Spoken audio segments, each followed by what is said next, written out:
Today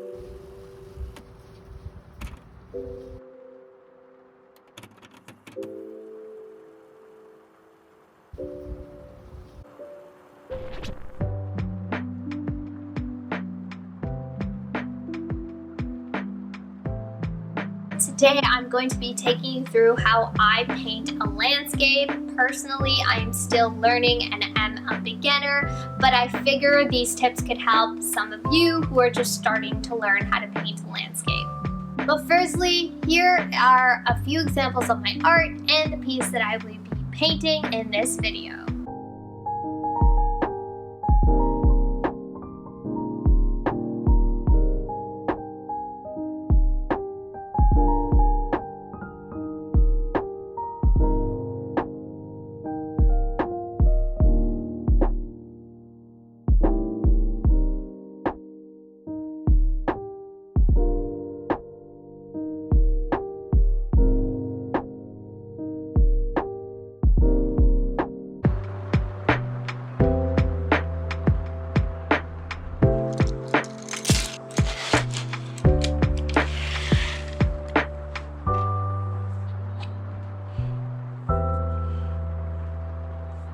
I love putting tape around the paper or canvas that I'm using because once you are done, you can peel off the tape to reveal a nice crisp border.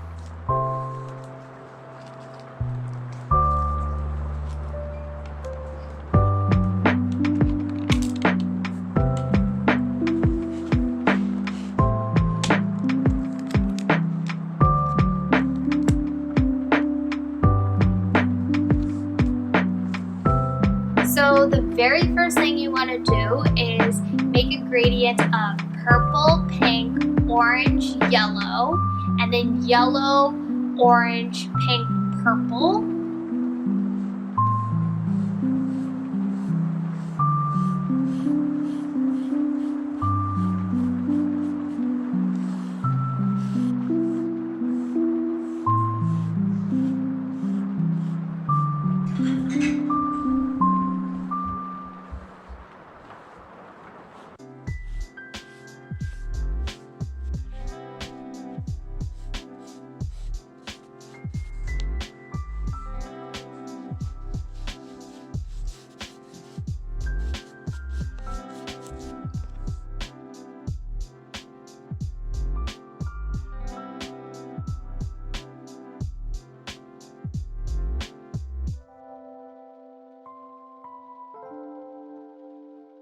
Now let's wait for the paint to dry at the bottom, but the top has probably already dried if you're using acrylics like I did in this video. And we're gonna begin by painting the clouds.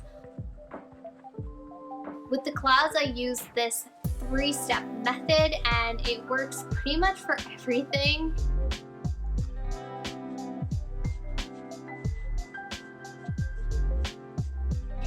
So what I do first is I paint on the midtones, and then I go in with the shadows, and then lastly the highlights. And yes, my clouds are pink because that's just the type of nonsense I'm into these days.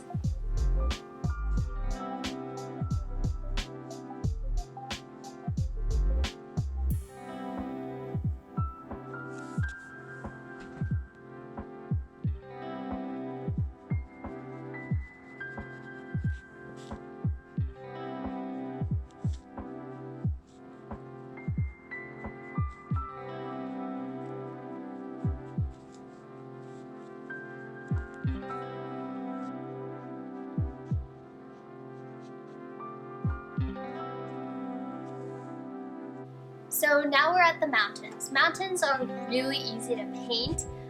So in order to add depth of field into your pictures, you want to make sure that the mountains that are further away from your viewer are closer in color to your gradient that we just painted, and then the ones closer to the viewers are, of course, bright colors. So what that does is creates depth of field because the colors in front are brighter in color, and then the ones that are further away are duller in color.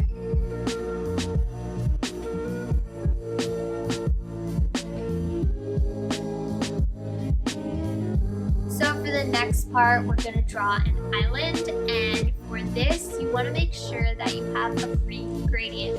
So towards the center, where the plants are the most dense, you want to make it dark green, and towards the edges, you want to have a light green to represent the decrease in density of the plant type. And I also added yellow dots to create flowers.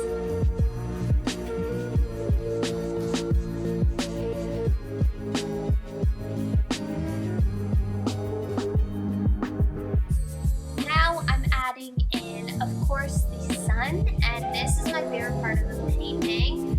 I basically just add a white dot in the center of some clouds that I've created, and then later on you need to paint some yellow shadows in here once the white has completely dried.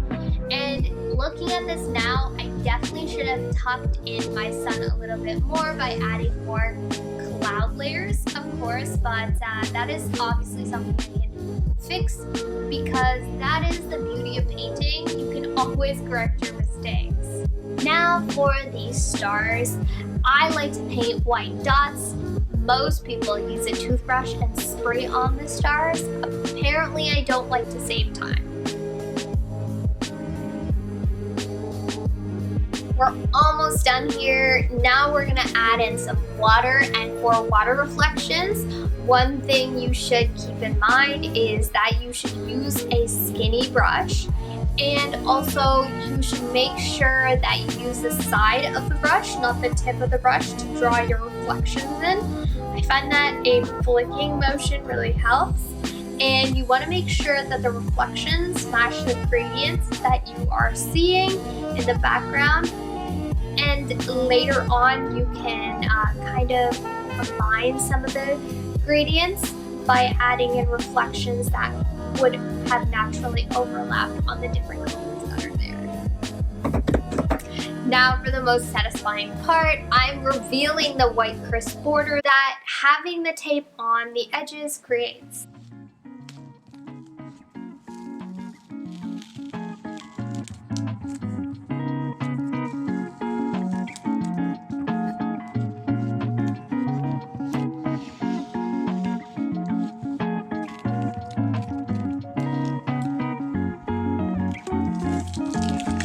This brings us to the conclusion of this video.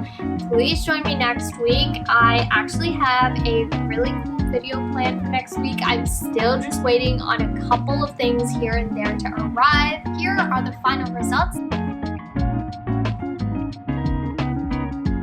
And make sure you follow me on Instagram, because you can look at these pictures for as long as you want on Instagram. As per the usual, do not forget to like and subscribe, because it really helps my channel grow.